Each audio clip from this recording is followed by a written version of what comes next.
Burning buildings, tear gas, dead bodies, the screaming injured, criminal anarchy. Antifa and their allies, they're on a mission. And it ain't about justice. It's not about George Floyd. They want to abolish our rights under the Constitution.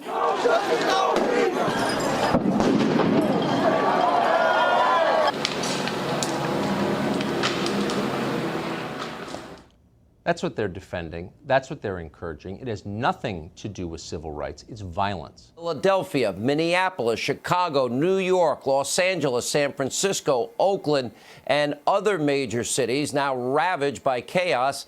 How many innocent Americans have these people hurt? How many have they murdered? We don't know that number. What you just saw is going to be conservatives, white conservatives' main perception, their main takeaway, their main memory of the week after George Floyd's murder. You'll hear them talk an awful lot about the violence and very little about the thousands of peaceful protesters that took to the streets to demand justice and systemic change.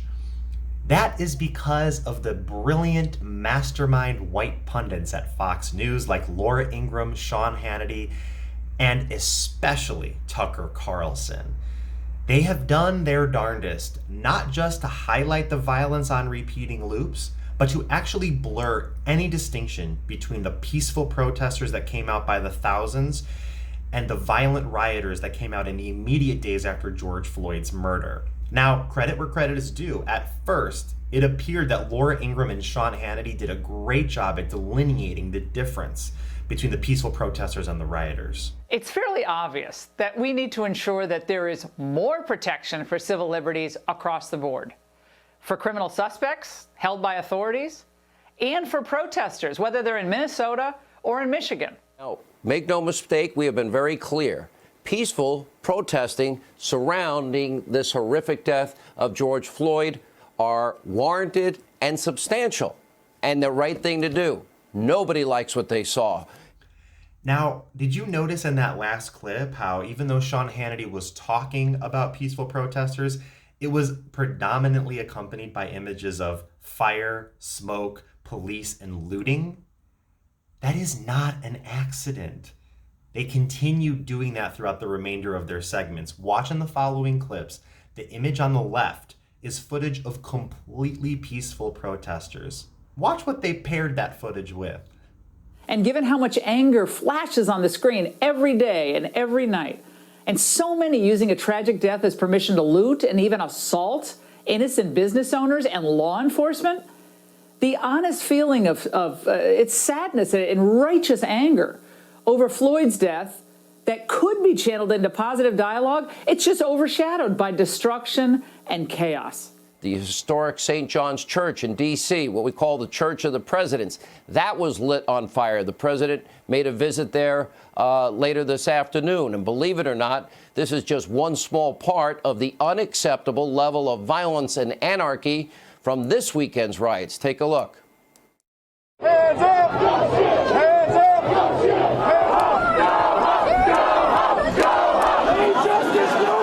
We support the right of peaceful protesters, and we hear their pleas. But what we are now seeing on the streets of our cities has nothing to do with justice or with peace.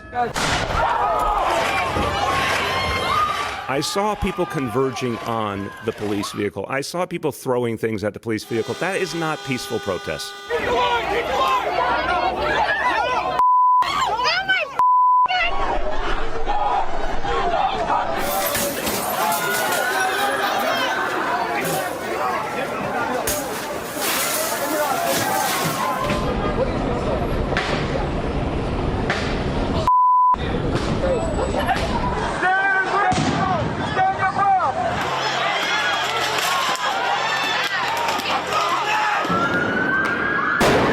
This is not in the spirit of Martin Luther King Jr.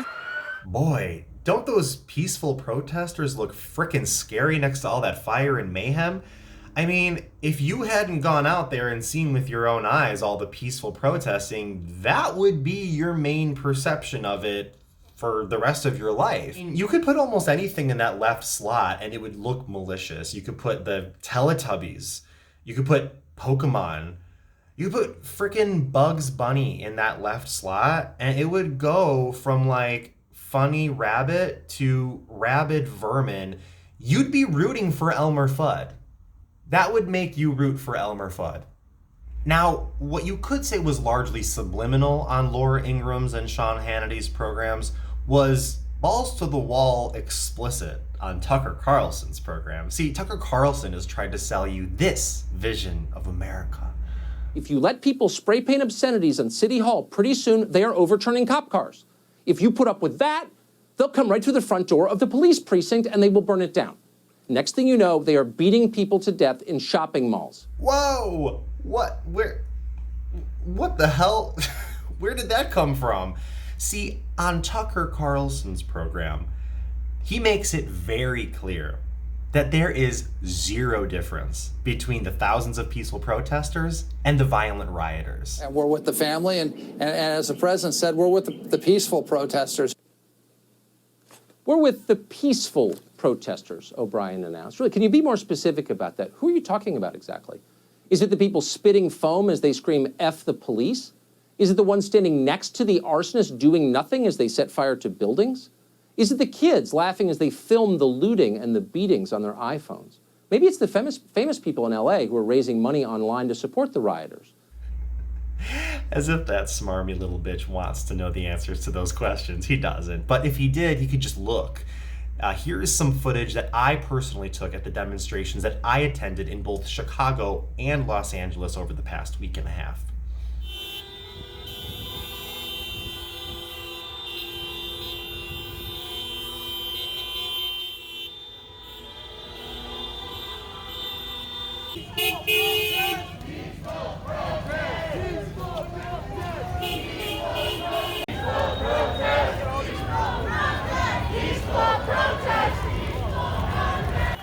Peaceful protest! Peaceful protest! Peaceful protest! Peaceful protest! Protest! Protest! Protest! Protest! Protest! Protest! Protest! Protest! Protest!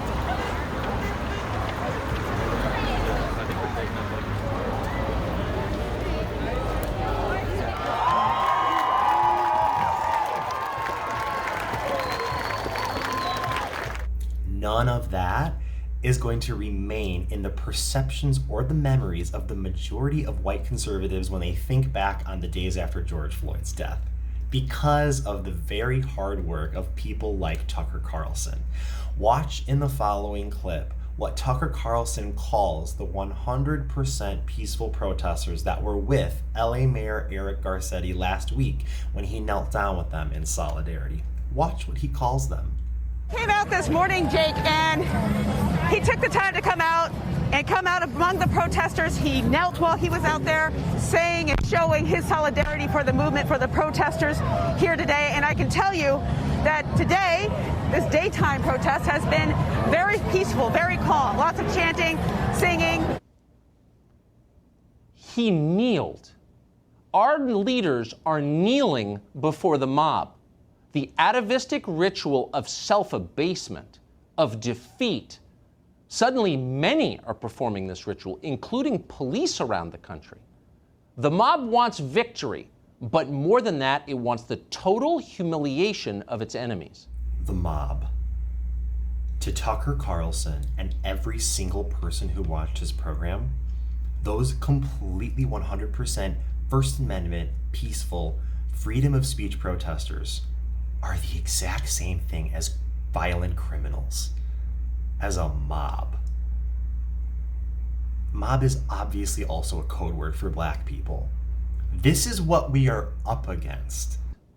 Our leaders are kneeling before the mob. The mob wants victory, but more than that, it wants the total humiliation of its enemies.